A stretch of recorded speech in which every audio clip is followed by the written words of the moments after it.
नमस्कार दोस्तों, मैं विवेक स्वागत करता हूं आपका द बेस एजुकेशन अड्डा चैनल में। दोस्तों आज मैं आपके लिए लाया हूं रेलवेज ग्रुप डी एनटीपीसी की लिए प्रीवियस ईयर की जनरल साइंस के मोस्ट इम्पॉर्टेंट क्वेश्चन, जिसका ये पार्ट 8 होगा। पार्ट 7 तक मैंने पहले ही आपको दे दिए हैं, जिनका लिंक डिस्क्रिप्शन में दिया होगा, जाकर आप चेक कर सकते हैं। चलिए चलते हैं दोस्तों अपने क्वेश्चंस की तरफ। मगर उससे पहले अगर आपने हमारा चैनल सब्सक्राइब नहीं किया है तो चैनल को सब्सक्राइब कर लें और बेल आइकन को प्रेस कर लें ताकि डेली अपडेट्स आप तक पहुंचती रहे। चलिए चलते हैं दोस्तों अपने क्वेश्चन की तरफ। जैसा कि दोस्तों हमने पिछली क्लास में क्वेश्चन नंबर 80 तक कर लिए थे, चलिए चलते हैं दोस्तों अपने क्वेश्चन नंबर 81 की तरफ। क्वेश्चन नंबर 81 है दोस्तों, an object wait 60 Newton when measured on the surface of earth, what will be its weight on the moon. यानी कि कह रहा है इसका मून पर वेट क्या होगा। यानी कि क्वेश्चन कह रहा है दोस्तों, धरती की सतह पर मापे जाने पर एक वस्तु 7 न्यूटन वजन की होती है। दोस्तों ये 7 नहीं है, 60 न्यूटन होगा दोस्तों, 60 न्यूटन है, 60 न्यूटन की होती है। चंद्रमा की सतह पर इसका वजन क्या होगा। सिंपली दोस्तों आपको पता ही होगा, जो हमारा वेट ऑफ मून होता है, यानी कि मून का जो वेट होता है, weight of moon equal to 1/6 times of weight of earth. यानी कि जो मून का वेट होता है वो 1/6 गुना होता है अर्थ के वेट के। ठीक है दोस्तों, तो आपको अर्थ का वेट दोस्तों पता हुआ, आपको मून का निकालना है। अर्थ का पता हुआ है, अर्थ का कितना है दोस्तों, वो 60 न्यूटन है, और बाय 6 कर देंगे क्योंकि जो मून का वेट होता है वो 1/6 टाइम्स होता है अर्थ के, तो बाय 6 कर देंगे दोस्तों। जब 6 को 60 से डिवाइड करेंगे तो हमारा निकल के आ जाएगा, मून पर जो वेट आएगा वो आएगा 10 न्यूटन। क्या आएगा दोस्तों, 10 न्यूटन। यानी कि option number C is the right answer. ठीक है दोस्तों, आगे चलते हैं दोस्तों क्वेश्चन नंबर 82 की तरफ। क्वेश्चन नंबर 82 है दोस्तों, dash types of tissue makes glands. यानी कि डैश ऊतक के प्रकार ग्रंथियां बनाते हैं। ऑप्शन ए है दोस्तों कनेक्टिव टिश्यू, यानी कनेक्टिव संयोजी। ऑप्शन बी है दोस्तों मसल्स यानी मांसपेशियों टिश्यू, यानी ऑप्शन सी है दोस्तों एपिथेलिया यानी एपिथेलियल टिश्यू। ऑप्शन डी है दोस्तों नर्व तंत्रिका, यानी कि नर्व माने तंत्रिका। तो दोस्तों जिसका करेक्ट आंसर हो जाएगा वो हो जाएगा ऑप्शन नंबर सी थैलियल, यानी कि एपिथेलियल टिश्यू जो होता है वो ग्लैंड बनाता है, यानी ग्रंथि बनाता है। ठीक है दोस्तों, आगे चलते हैं क्वेश्चन नंबर 83 की तरफ। क्वेश्चन नंबर 83 है दोस्तों, dash is an element common to all acid. यानी क्वेश्चन कह रहा है dash is an element common to all acid, यानी कि डैश सभी अम्ल के लिए आम तत्व है। ऑप्शन ए है दोस्तों क्लोरीन, ऑप्शन बी है दोस्तों हाइड्रोजन, ऑप्शन सी है दोस्तों ब्रोमीन, ऑप्शन डी है दोस्तों आयोडीन। तो दोस्तों जो इसका करेक्ट ऑप्शन होगा वो होगा ऑप्शन नंबर बी हाइड्रोजन, जो कि कॉमन है सभी एसिड्स के लिए। वो कैसे दोस्तों, आपने सुना होगा H2SO4 है ना, आपने सुना होगा HNO3, ठीक है, आपने सुना होगा H2H2O7 ओलियम होता है ना। तो H जो हाइड्रोजन एलिमेंट होता है वो कॉमन होता है सभी एसिड्स के लिए मोस्टली। ठीक है दोस्तों, तो इसका जो करेक्ट ऑप्शन हो जाएगा वो हो जाएगा ऑप्शन नंबर बी।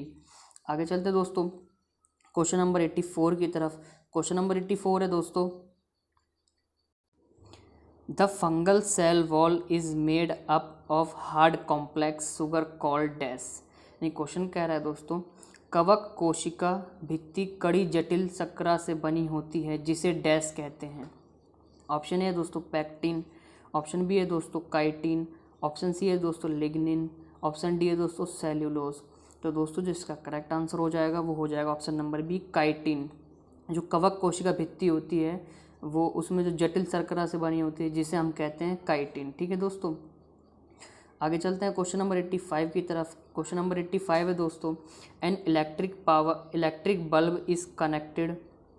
यानी कि क्वेश्चन कह रहा है an electric bulb is connected to 220 volt generator. ठीक है, the current generated through the circuit it is 0.5 ampere है ना।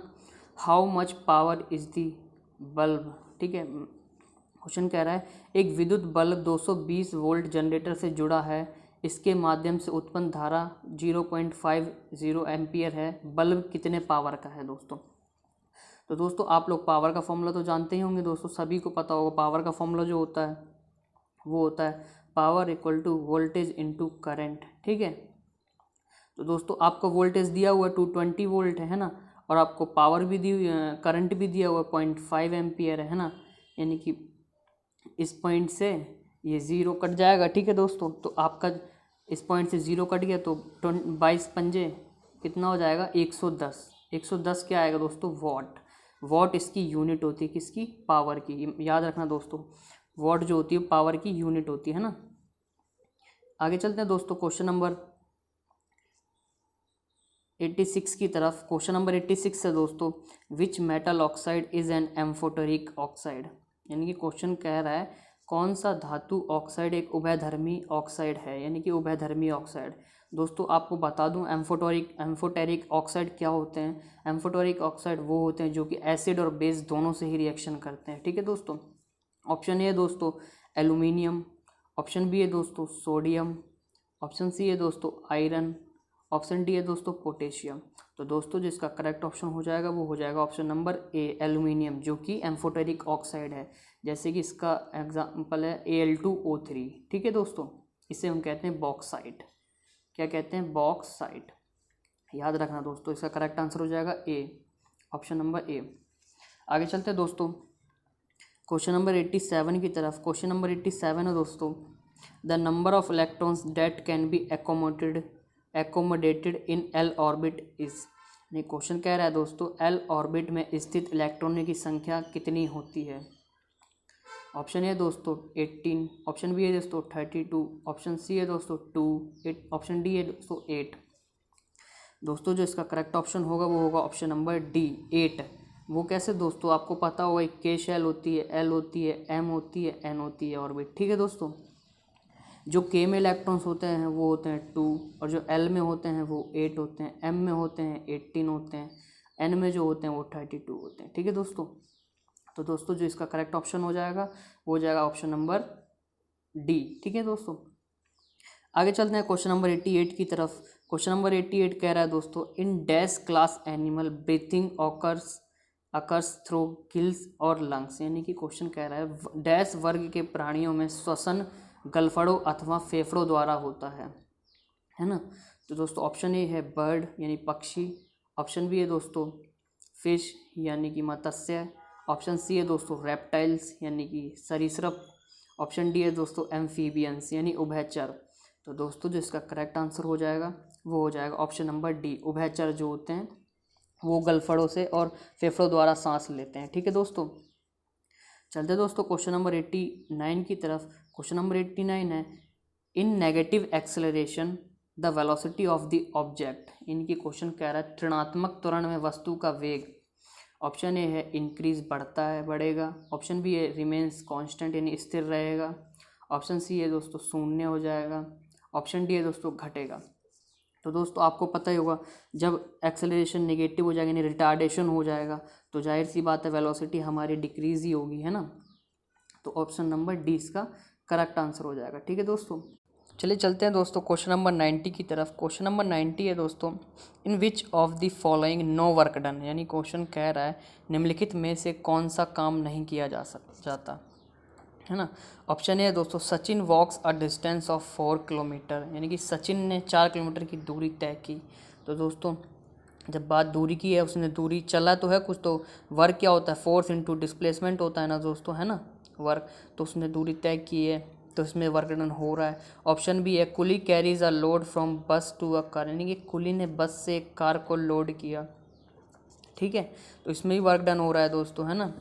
ऑप्शन सी है दोस्तों Arun place cricket on the ground. यानी कि अरुण ने ग्राउंड पर क्रिकेट खेला, इसमें भी वर्क डन हो रहा है दोस्तों, क्योंकि इसमें वो फील्डिंग तो करेगा ही, है ना, तो कुछ ना कुछ भागेगा ही और कुछ ना कुछ डिस्टेंस कवर करेगा ही, है ना। आगे चलते हैं ऑप्शन नंबर डी की तरफ। Kapil stands holding 10 kg weight on his shoulder. यानी कि कपिल ने अपने कंधे पर 10 किलो वजन रखा है, ठीक है दोस्तों। इसमें वर्क डन नहीं हो रहा है, क्यों, क्योंकि उसने वो रेस्ट पर, उसमें कोई डिस्प्लेसमेंट नहीं हो रहा, कोई डिस्टेंस कवर नहीं किए।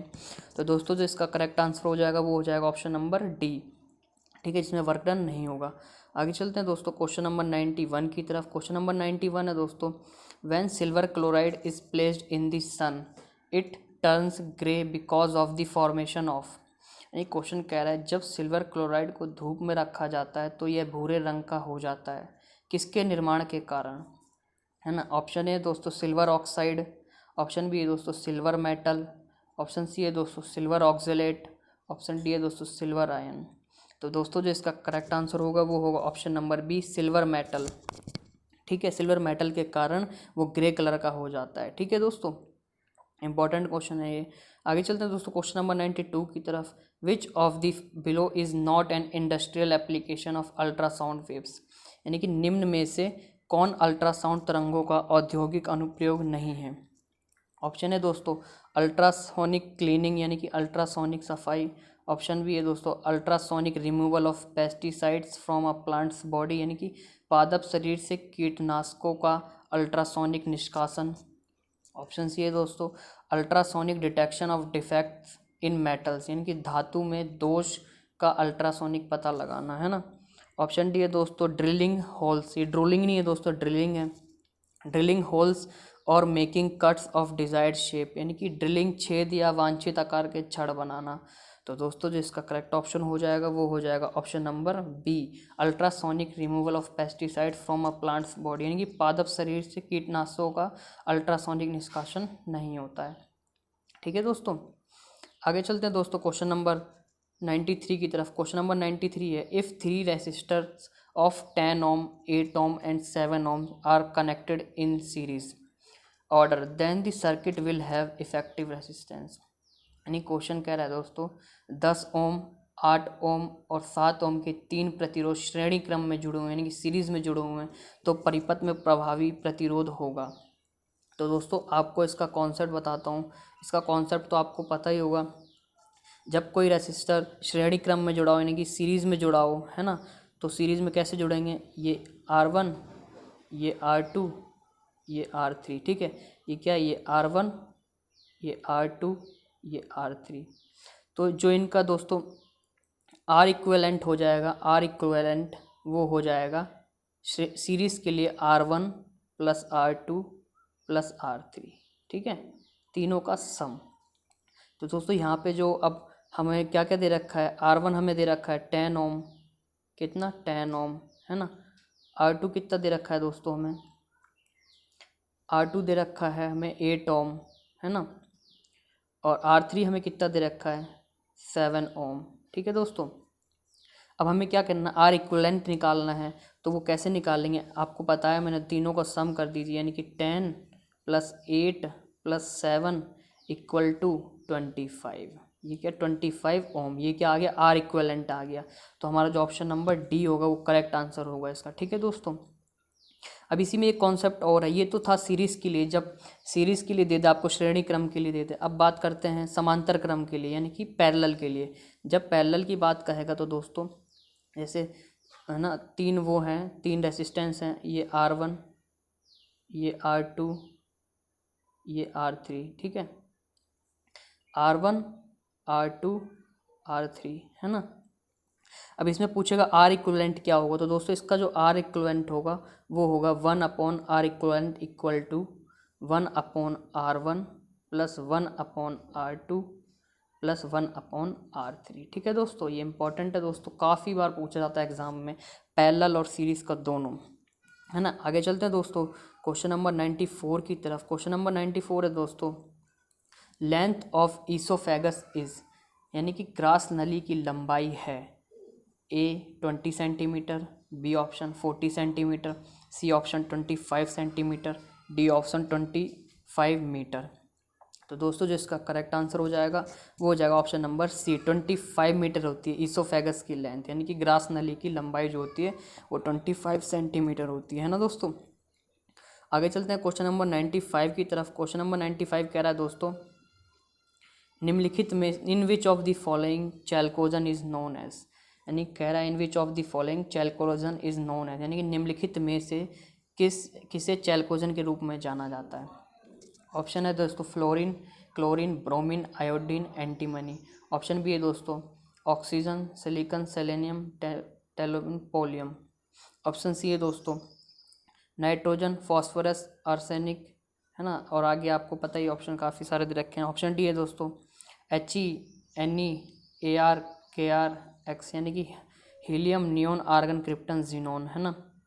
तो दोस्तों जो इसका करेक्ट आंसर होगा वो होगा ऑप्शन नंबर बी। इस बी, ऑप्शन नंबर बी को कहते हैं चैल्कोजेंस, यानी कि जो ऑक्सीजन फैमिली होती है हमारी, हमारी जो ऑक्सीजन फैमिली होती है उसे हम कहते हैं चैल्कोजेंस, ठीक है। और बात कर लेते हैं जो ए ऑप्शन है, इसे कहते हैं हैलोजेंस, ठीक है, ये कहते हैं हैलोजेंस।